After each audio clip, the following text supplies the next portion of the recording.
Jason Emmett here, and look, I'm not going to lie.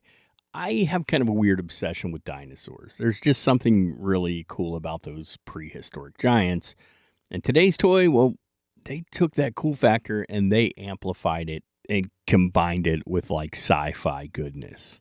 Yeah, today on Rewind Toys, we're going to tell you all about the Dino Riders.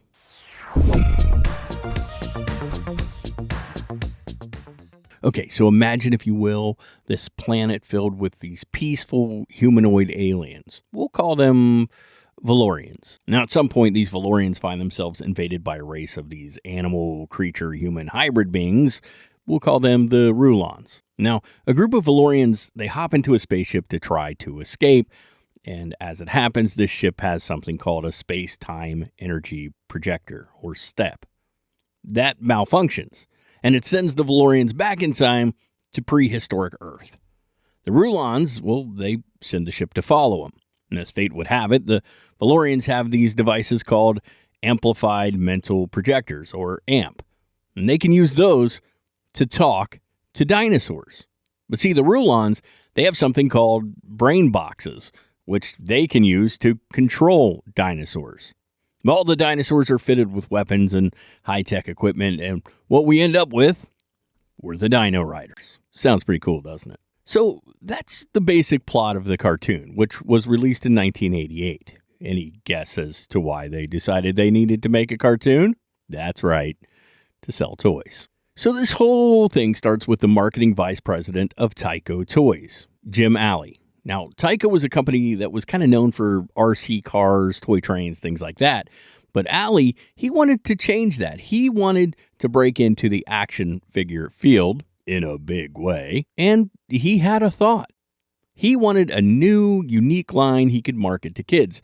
Something awesome, something fun, something historic or prehistoric. Jim Alley wanted dinosaurs. His original idea was this alien race that visited Earth in the past and combined their advanced technology with the dinosaurs' superior strength. So they took that seed of an idea and they handed it over to Jerry and Carla Conway. Now, Jerry Conway is a writer who's worked for Marvel and DC, as well as writing on numerous screenplays, and Carla was also an accomplished comic book writer. The Conways would take the basic concept and flesh it out into a full-fledged story. The story we got in the comics and the cartoon. Tyco then decided to do something a little unusual. They decided to bring paleontologist Robert Backert into the fold. Now, Backert's input helped illustrator William Stout design the overall look of the dinos for the show, and those designs helped the manufacturers sculpt the dinosaurs to look as close to accurate as any toy had ever really looked. They were highly detailed, they were extremely intricate, and they were completely badass. In fact, the Dino Riders dinosaurs were so detailed that Tyco was contacted by the Smithsonian Institute regarding their molds. That's right, these prehistoric baddies looked so good that the Smithsonian asked Tyco to create stripped-down versions using the same molds, which they then sold in their shops. I mean, how freaking cool is that? Like, you have to be doing something right if the Smithsonian wants to use your stuff. Anyway, the Smithsonian Dinosaur Collection is now considered a collector's item as well.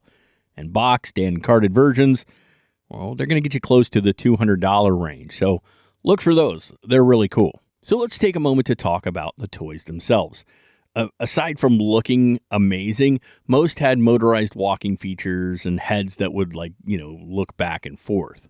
There were lasers and traps and a bunch of small parts, making them really difficult to find complete these days. From 1988 to 1990, there were 4 series of toys released, including the Ice Age line that incorporated, Ice Age mammals into the mix. Now, I would really like to give you a list of complete toys. I like to do that whenever I can, but it's just way too long. So here's what I will do. In Series 1, there were 6 Valorian dinos and 6 Rulons. There were also a total of 18 pilots released with those dinosaurs. In Series 2, 6 more of the big Valorian dinos with 3 smaller, and 10 pilots. We had 3 Rulon dinos with 3 riders, and 6 figures from the Commando series. They were figures that came with special weapons and accessories. Series 3 released 2 more Valorian dinosaurs with pilots, and 1 Rulon, and the Ice Age, which gave us 4 and 4. So 4 dinos, or 4 mammals, and 4 pilots. There are also action figure 2-packs released with each series, bringing in an additional 44 figures. That's a lot of action figures. So your dinosaurs came with mini comics, but there was also a 3-part Marvel comic series that hit the stands in 1989. Yes, there was all your typical stuff: coloring books, stickers, costumes. There was even a Play-Doh set, which is kind of cool and a little different. The appeal of Dino Riders wasn't missed by Tyco, and they smeared that name across the merch world wherever they could. Hey guys, if you want to do something epic and prehistoric yourself, maybe just historic, I guess, do me a favor, hit that thumbs up, hit that subscribe. It helps the channel out a lot. We've been growing, and I thank every one of you because you're the reason we're growing, and you're the reason we do what we do. So take just a second, hit the thumbs up, hit the subscribe. We thank you. So kids loved these toys, and I mean, why wouldn't they?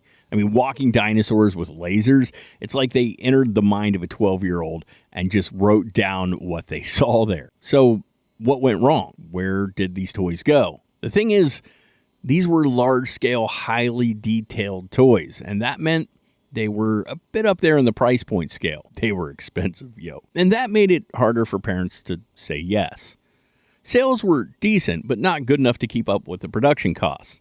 Add to that the whole big toy thing I mentioned, and we have a logistics issue as far as store displays go. So they weren't prominently displayed because they were so big. Still, these dinosaurs never fully went extinct.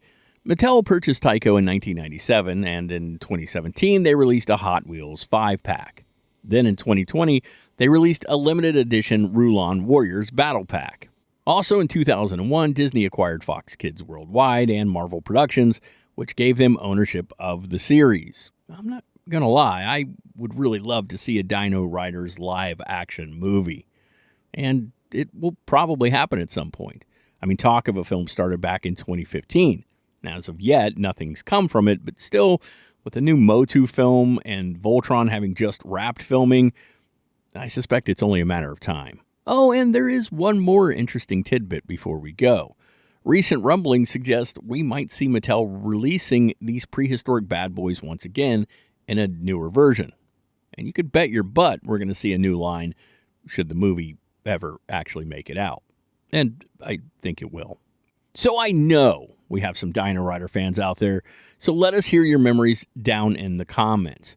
As always, it's been fun talking toys with you guys. Please drop back in next week for more history on some of your favorite lines. And until then, remember, if you're looking for vintage toys out there, well, the hunt, it really is half the fun.